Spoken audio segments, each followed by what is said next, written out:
Your life is not falling apart because you're unlucky. It's not because you were born in the wrong place or into the wrong family. It's not because of your past or your parents or your circumstances. Your life feels broken because your mind is broken. And no one ever told you that. No one told you that your brain, your most powerful tool, can also be your biggest obstacle. You wake up every day with the intention to change. You promise yourself this time will be different. You plan, you dream, you watch another motivational video, and then you do nothing. You scroll, you freeze, you delay. Why? Because the enemy is not out there. The enemy is in your head.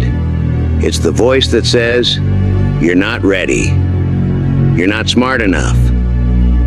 You'll probably fail again." That voice, it's lying. But you've believed it for so long, it feels like the truth. Here's the hard truth most people won't tell you. You can't change your life by changing your environment. You can move to a new city, get a new job, meet new people. But if you bring the same broken mindset, you'll repeat the same cycle. Your mind is the root system of your life. If the root is sick, the fruit will always rot, no matter how good the sunlight is. You feel stuck not because you're incapable, but because you've never been taught how to master your mind. Your brain wasn't built for success. It was built for survival. It avoids risk. It clings to comfort.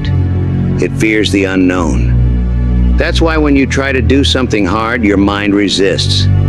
It tells you to wait. It tells you to scroll. It tells you there's always tomorrow, but that voice isn't truth. It's just conditioning.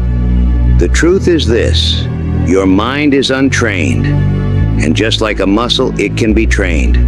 You ever wonder why the most successful people seem calm under pressure? It's not because they were born that way. It's because they trained their minds to serve them, not sabotage them. David Goggins wasn't born mentally tough. He used to be overweight, insecure, and full of excuses. He failed over and over again, but instead of quitting, he got honest. He faced his weak mind and made a decision to train it, to rewire it, to become the version of himself that didn't just survive, but dominated. And so can you. Here's how you start. Stop believing every thought you think. Your brain tells stories. Most of them aren't true. Start questioning them. I can't do this. Says who? I'm not good enough. Based on what? The moment you realize that your thoughts are just suggestions, not commands, you gain power. Expose yourself to discomfort on purpose. Take the cold shower. Have the hard conversation. Do the thing your brain avoids. Why? Because every time you do something hard, you show your mind that you are in charge. Not fear, not comfort, you. Cut the noise. Your mind is shaped by what you feed it. If you're consuming negativity all day, of course you'll feel weak. Limit social media, avoid drama, consume things that build you. Books, silence, nature, truth. Act anyway. You don't need to feel ready. You don't need to be confident. You just need to move. Courage comes after action, not before. And finally, decide who's in charge. Because every single day you're making one of two choices. Either you let your mind run your life, or you take control and run it yourself. If you don't train your mind, it will break you. But if you do train it, if you rewire it, if you confront the fear, challenge the thoughts, and take back control, then nothing can stop you. Not your past, not your failures, not your fear. The only thing that has ever held you back is your mind. Fix it, and your life will follow. You're not too late. You're not too far gone. You're not broken. You're just untrained. But today, that can change. So what will it be? Live in fear and excuses? Or take the first step toward mastery? You already know the answer. Start now, not tomorrow, right now. Transformation isn't comfortable. If it was, everyone would do it. The reason you're still stuck is simple. You've been running from pain instead of using it. That discomfort you feel when facing a challenge, that's not a warning sign. It's growth happening in real time. When you avoid the hard conversation, skip the workout, or put off the difficult task, you're choosing temporary comfort over permanent strength. And your mind loves this. It celebrates each time you retreat. See? We're safe now. Let's stay here. But that safety is an illusion. Because while you hide, life continues. Opportunities pass. Time vanishes. And one day you'll look back and realize the pain of regret is infinitely worse than the pain of growth.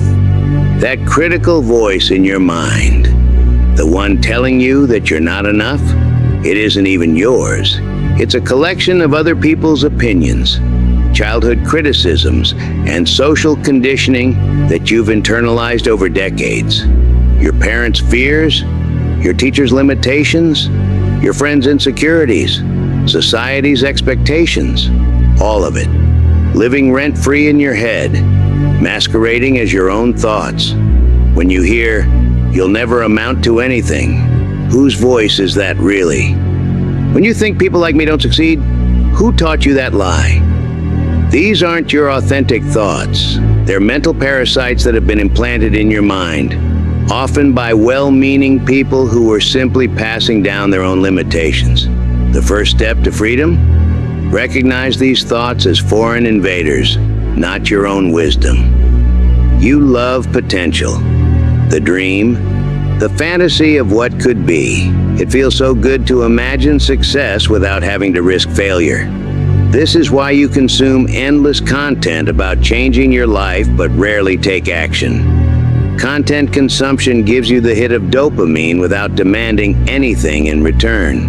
Another motivational video, another self-help book, another inspirational quote.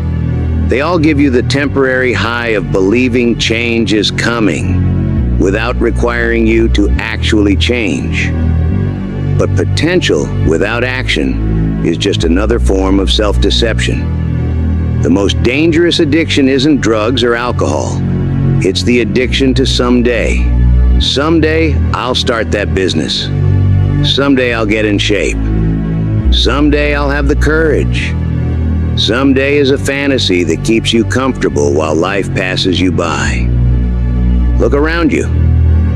Your physical space, your relationships, your financial situation, they all mirror the state of your mind. Chaos outside, there's chaos inside. The reason you can't maintain order in your home is because you haven't created order in your thinking. The reason toxic people keep appearing in your life is because something in your mind believes that's what you deserve.